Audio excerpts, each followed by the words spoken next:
Hello दोस्तों, sleepy classes में आपका स्वागत है। आज डेली मेंस आंसर राइटिंग में हम डिस्कस करेंगे अर्बन वाटर मैनेजमेंट के बारे में। तो आपने अर्बनाइजेशन नाम का एक टॉपिक ज़रूर जनरल स्टडीज़ 1 के पेपर में देखा होगा और आपने ये भी नोटिस किया होगा अगर आपने पास्ट ईयर या प्रीवियस ईयर क्वेश्चंस को एनालाइज किया है कि अर्बन वाटर मैनेजमेंट और अर्बन फ्लड्स ये एक अर्बनाइजेशन का बहुत ही प्रेसिंग इशू है। अर्बनाइजेशन के और भी बहुत सारे इश्यूज हैं। आप मुझे बता सकते हैं कि हमारे अर्बन एरियाज में 5 मोस्ट इंपॉर्टेंट इश्यूज क्या हैं, है ना? क्या आप मुझे बता सकते हैं? कमेंट्स में ज़रूर बताइए। उनमें से एक बहुत ही इंपॉर्टेंट इशू है वाटर मैनेजमेंट।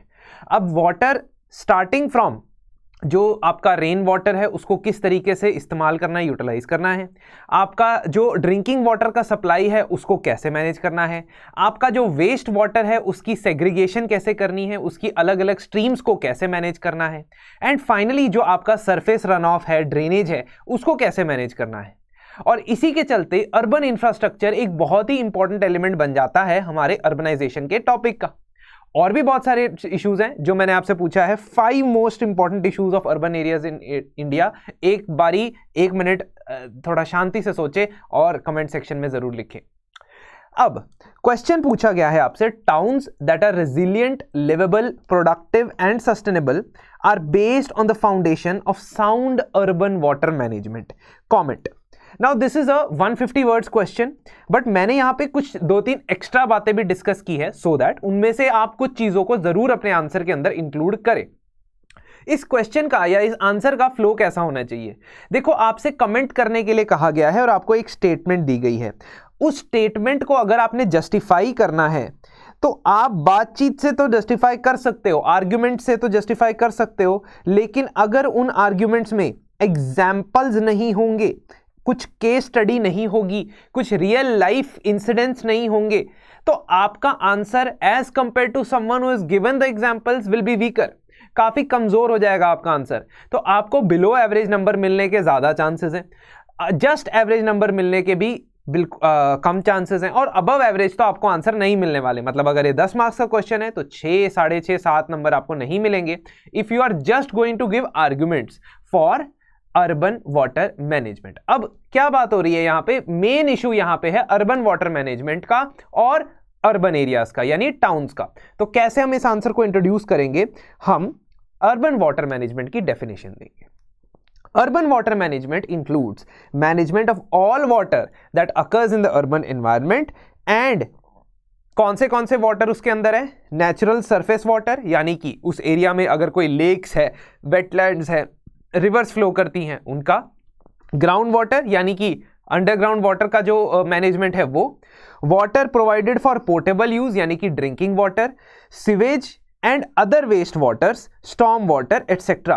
तो आप वाटर की कैटेगरीज अगर अच्छे से पहचानते हैं ना, तो आपका पहला स्टेप काफी अच्छे से क्लियर हो जाएगा कि आपको पता है कि किस तरीके से कौन सी कैटेगरीज का पानी है जिसको आपने सिटीज के अंदर मैनेज करना होता है। और सिटीज में ये ज्यादा क्यों होता है? क्योंकि नंबर 1 पॉपुलेशन डेंसिटी सिटीज में ज्यादा होती है, नंबर 2 इंडस्ट्री सिटीज के आसपास लोकेटेड होती है, नंबर 3 जो आपका इंफ्रास्ट्रक्चर है सिटीज के अंदर वो ज्यादा कॉन्क्रीटाइज्ड होता है, ज्यादा डेवलप्ड होता है, और इससे बहुत सारी प्रॉब्लम्स आती हैं। अर्बन वाटर मैनेजमेंट को क्या देखना होता है? टोटल वाटर साइकिल देखना होता है, starting from the precipitation to the entire drainage process. उसे पूरी वाटर साइकिल देखनी होती है और उसे सारी के सारी अर्बन प्लानिंग प्रोसेस के अंदर वाटर मैनेजमेंट को इंक्लूड करना होता है। तो मान लीजिए आप कोई मास्टर प्लान बना रहे हैं किसी टाउन के लिए, किसी शहर के लिए, तो उसके अंदर अगर आप वाटर की मैनेजमेंट, हर एक सोर्स को किस तरीके से डील करना है, अगर उसको आप नहीं इंक्लूड करते हो तो आप देखोगे कि बहुत ज़्यादा प्रॉब्लम होने वाली है। अगर उसको इंक्लूड करते हो और उसको कैलेसली रखते हो, कैलेसली मतलब केयरलेसली आप उसके अराउंड प्लानिंग करते हो, आप रूल्स रेगुलेशंस या बायलॉज जो बने होते हैं उनको फॉलो नहीं करते हो, तो आप चेन्नई, हैदराबाद जैसे शहरों में जो अर्बन फ्लडिंग की प्रॉब्लम्स देखी जाती है, इवन पुणे में देखी जाती है, उनसे आप डील कर रहे हो, and that will become a big problem. Bangalore another example, जो हमारे बड़े शहर हैं वाटर मैनेजमेंट से त्रस्त हैं। नाउ अर्बन वाटर मैनेजमेंट के इश्यूज क्या हो सकते हैं, यानी अगर आप अर्बन वाटर मैनेजमेंट नहीं करते हो तो उससे क्या इश्यूज हो सकते हैं। You have to first draw the contrast that if you are able to manage the water, if you are not able to manage the water, what will happen. Number 1, water scarcity हो जाएगी। अब 150 करोड़ जो population है वो water के ऊपर या natural resources के ऊपर डिपेंडेंट इंडस्ट्री है। वाटर सबसे पहले तो पीने के अलावा इंडस्ट्रीज के अंदर इस्तेमाल होता है, एग्रीकल्चर के अंदर इस्तेमाल होता है। तो विश्व के, वर्ल्ड के 150 करोड़ लोग ऐसे हैं जो वाटर के ऊपर आधारित इंडस्ट्री या एग्रीकल्चर के ऊपर डिपेंडेंट है। दूसरी चीज हम देख रहे हैं कि कई जगहों पे वेरिएबल लेवल्स ऑफ वाटर है। तो क्लाइमेट चेंज से दो चीजें हो रही हैं, एक कई जगहों पे सी लेवल राइज होने की वजह से एक्सेस वाटर हो रहा है, या फ्लड्स और साइक्लोन्स या टोरेंशियल रेनफॉल्स की वजह से एक्सेस वाटर हो रहा है, और कई जगहों पे वाटर अवेलेबिलिटी बिल्कुल ही खत्म हो रही है। तो आप सेम शहर में, in the same city of Chennai, you can give example that जुलाई 2019 को वाइड स्प्रेड ड्रॉट था क्योंकि सारा ग्राउंड वाटर खत्म हो गया था, और अगले 2 महीने के अंदर अंदर एक बहुत ही डेवास्टेटिंग फ्लड आ गया वहां पे। तो ऐसी एग्जाम्पल 2015 में भी चेन्नई में ऐसा ही हुआ था। तो आप ऐसा एग्जाम्पल्स दे सकते हैं जहां पे शहर के शहर दोनों टाइप की प्रॉब्लम से डील कर रहे हैं। Bangalore also, it has zero ground water availability और zero drinking water availability during some months of the year, and at the same time it has floods. तो ये बहुत ही बुरी वाटर मैनेजमेंट की एक निशानी साबित होती है। ऑल्सो सरफेस वाटर सोर्सेज जो आपके पास हैं उनकी डिप्लीशन होते हुए आप देखते हो। तो नीति आयोग की composite water management index report ये कहती है कि 21 मेजर इंडियन सिटीज जो हैं ग्राउंड वाटर खो चुकी। 2020 में कहा था तो almost Delhi, Bangalore, Chennai, they have lost all their ground water. और per capita ground water availability जो है वो 1140 क्यूबिक मीटर होने वाली है, whereas on an average requirement होती है लगभग 1500 से 1700। तो ये जो आपकी डेटा है ये आपको जब अर्बनाइजेशन पढ़ रहे होंगे तो अर्बन एरियाज के इश्यूज जब आप लिस्ट आउट कर रहे होंगे तो उसमें ये डेटा आपको संभाल के लिख के रखना है। ये डेटा आपको गवर्नमेंट मैगजीन्स, न्यूज़पेपर से अवेलेबल हो जाता है। Infringement and intrusion of urban water lakes and ponds, इसकी बेस्ट एग्जांपल्स आप देख सकते हो बेंगलोर के अंदर, जहां पे इंडस्ट्रियल वेस्ट बहुत ज्यादा लेक्स के अंदर चला गया है। बहुत सारी लेक्स वहां पे जो है फ्रॉथ और फोम की वजह से पल्यूट हो चुकी हैं। कई एरियाज लेक्स जो ड्राई अप हो गई हैं वहां पे आपने इंफ्रास्ट्रक्चर क्रिएट कर दिया है और बाद में वहां पे फ्लडिंग हो जाती है। तो इसका मतलब यह है कि आपने बताने हैं 3-4 पॉइंट्स कम से कम।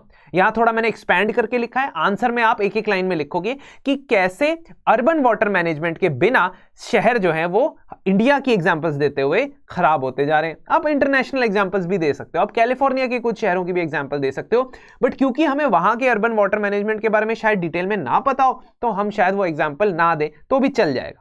अब हमने एंड में क्या करना है, कमेंट करना है, तो हमें सोल्यूशन भी देते हुए जाना होगा। That means towns that should be resilient, liveable, productive and sustainable, they have to have sound urban water management. तो उसके लिए मैं आपको कुछ एग्जांपल्स दूंगा। अब इस एग्जांपल्स में से, इन एग्जांपल्स में से आप इंक्लूड कर सकते हो रीजनल प्लानिंग, यानी कि पूरे रीजन की वाटर मैनेजमेंट की प्लानिंग होनी चाहिए। अब पानी को ना अर्बन और रूरल की बाउंड्री का नहीं पता होता है।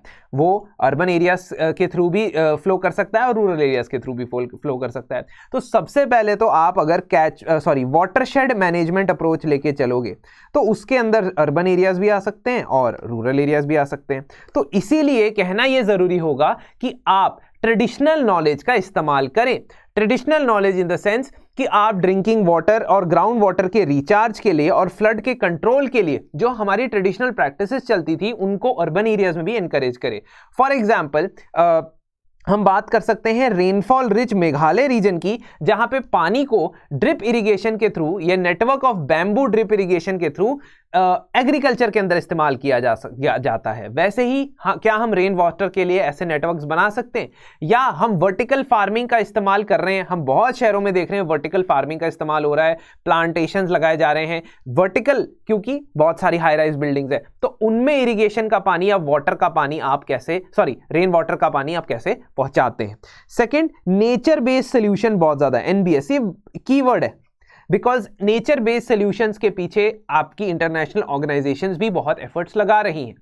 तो नेचर बेस्ड सॉल्यूशंस का मतलब यह हुआ कि मैन मेड टेक्नोलॉजी को भी अगर हम नहीं देखें, हम सिर्फ जो आपके नेचुरल एनवायरनमेंट में अवेलेबल रिसोर्सेज हैं उसका इस्तेमाल करते हुए काम करें तो भी हम काफी कुछ अचीव कर सकते हैं। फॉर एग्जांपल चाइना में लोएस्ट प्लेट्यू जो रीजन है जहां पे विंड्स की वजह से बहुत सारा सैंड डिपॉजिट हो जाता है, उस रीजन के अंदर सस्टेनेबल फार्मिंग प्रैक्टिसेस का इस्तेमाल करते हुए 2.5 मिलियन पीपल को 25 लाख लोगों को जो है मदद मिली है, रोजगार भी जनरेट हुआ है। तीसरा, नेचुरल इकोसिस्टम सर्विसेज को कभी भी हमें डिस्टर्ब नहीं करना चाहिए, इनफैक्ट एनहेंस कर देना चाहिए। तो जो कोस्टल शहर है, आप इसमें सब हेडिंग में कोस्टल सिटीज भी लिख सकते हो, कोस्टल सिटीज में मैंग्रोव एरियाज, शोर लाइन्स, पीटलैंड्स, वेटलैंड्स, इनको हमें बहुत ही ज्यादा संरक्षण और कंजर्वेशनिस्ट अप्रोच से देखना चाहिए, क्योंकि these not only act as flood control measures but they also act as a ecosystem service. तो आपके वेटलैंड्स एक इकोसिस्टम सर्विस की तरह काम कर सकते हैं, जिनके प्रोडक्ट्स का इस्तेमाल वो वहां की पॉपुलेशंस कर सकती हैं और इकोनॉमिक और एनवायरनमेंट दोनों को आप इंटीग्रेट करके चल सकते हो। साथ ही साथ आप बिल्ट अप इंफ्रास्ट्रक्चर के अंदर जो आपका बिल्ट अप इंफ्रास्ट्रक्चर है उसको ग्रीन इंफ्रास्ट्रक्चर के तौर पे डेवलप करें। ठीक है, तो ग्रीन रूफ्स, ट्रीज और टेरेस गार्डन्स बनाएं, और उसका पर्पस क्या होगा? उसका पर्पस ये होगा कि वो सरफेस रन ऑफ को या वाटर के रन ऑफ जो हो रहा है, क्योंकि बहुत ज्यादा कंक्रीट है, बहुत ज्यादा आर्टिफिशियल डेवलपमेंट है, इंफ्रास्ट्रक्चर का डेवलपमेंट है, इसलिए वाटर रिटेंशन नहीं हो पाती है। वाटर रिटेंशन के लिए आपको ग्रासलैंड्स चाहिए, आपको फॉरेस्ट एरिया चाहिए, आपको ट्रीज चाहिए, और वो वाटर रिटेंशन जब तक नहीं होगी तब तक एक तो आपका ग्राउंड वाटर भी जो है लेवल वो रिड्यूस्ड ही रहेगा, और दूसरा आपकी फ्लड मैनेजमेंट भी बहुत प्रॉब्लमेटिक हो जाएगी। अब इसमें एग्जाम्पल के साथ देंगे कि तमिलनाडु और चंडीगढ़ जैसे एरियाज के अंदर मैंडेटरी है कि लार्ज लोकेलिटीज के अंदर रेन वाटर हार्वेस्टिंग की जाए, और एज एन एस्टिमेट एक 30/40 का प्लॉट साइज जो है वो 70,000 litre of rain water annually save कर सकता है। सेव यानी कि जो वेस्ट हो रहा है और जो आपके ड्राई सीजन में आपकी मदद कर सकता है, तो वो आपको अडेप्टेशन मेजर की तरह भी काम आएगा। अडेप्टेशन मेजर मतलब when you are seeing a lot of changes in the extreme weather phenomena due to climate change, उससे अडेप्ट करने में आपकी मदद करेगा। और आखिरी and very very important, recycling और रीयूज ऑफ वाटर, है ना। तो recycling of water, reuse of water के लिए हमारे पास बहुत ज्यादा massive plans, city wide plans होने चाहिए, है ना। तो इसमें हमने एग्जाम्पल लिया है from certain cities like Bangalore और नागपुर, जहां पे PPP public private partnership mode की मदद से वाटर सप्लाई के जो प्रोजेक्ट्स हैं उनकी एफिशिएंसी इंट्रोड्यूस की गई है, और लोकल वाटर बॉडीज को रिचार्ज करने का प्रोसेस भी उन्हीं के थ्रू आपने एग्जीक्यूट किया है। तो इससे आपके 2 फैक्टर्स कवर हो गए। PPP के बारे में हमेशा GS3 में, मतलब अक्सर GS3 में सवाल आता है, तो वो डायमेंशन, इकोनॉमिक डायमेंशन भी आप इसमें कवर कर सकते हो। बैंगलोर और नागपुर के वाटर प्रोजेक्ट्स को आप यहां पे एक्सप्लेन कर सकते हो। This is your water supply. Water supply यानी कि इंडस्ट्रियल वेस्ट वाटर जो है उसकी रिचार्जिंग करके उसको गार्डन्स के इरिगेशन के लिए इस्तेमाल किया जा सकता है। ऑल्दो ड्रिंकिंग वाटर के लिए नहीं करोगे, लेकिन you will have the grades of water कि ये वाला ट्रीटेड वाटर इस पर्पस के लिए इस्तेमाल हो सकता है। जो नॉन सीवेज वेस्ट वाटर होता है, हाउस होल्ड्स में से आता है, वो आगे जाके पार्क्स वगैरह की मेंटेनेंस के लिए इस्तेमाल किया जा सकता है। तो ऐसे ही आपको एक रिसाइकलिंग और रीयूजिंग की चेन डेवलप करनी होगी। तो फाइनली हम क्या कहेंगे? Combination of nature based solution और bottoms up approach. Bottom approach मतलब वार्ड कमिटीज बनानी चाहिए।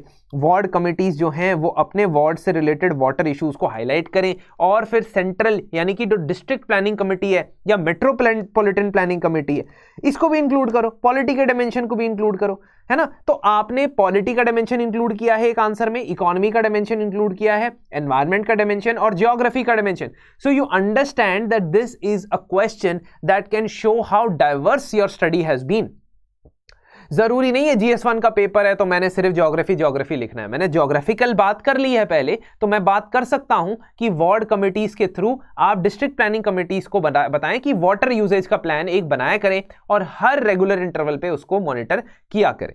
तो India completing 75 years of independence, it is high time that our cities become resilient, livable, productive and sustainable। तो ये चीजें जो हैं आपने इस आंसर के अंदर इंक्लूड कर देनी है। एक और अप्रोच है इस आंसर को लिखने का, जो वर्ड्स, कीवर्ड्स आपके क्वेश्चन में दिए गए हैं, रेजिलिएंट, लिवेबल, प्रोडक्टिव और सस्टेनेबल, उनकी आप सब हेडिंग्स बना सकते हो। अनदर अप्रोच इज आप उनकी सब हेडिंग्स बना सकते हो, उन सब हेडिंग्स के अंदर फिर आप पॉइंट्स डालोगे।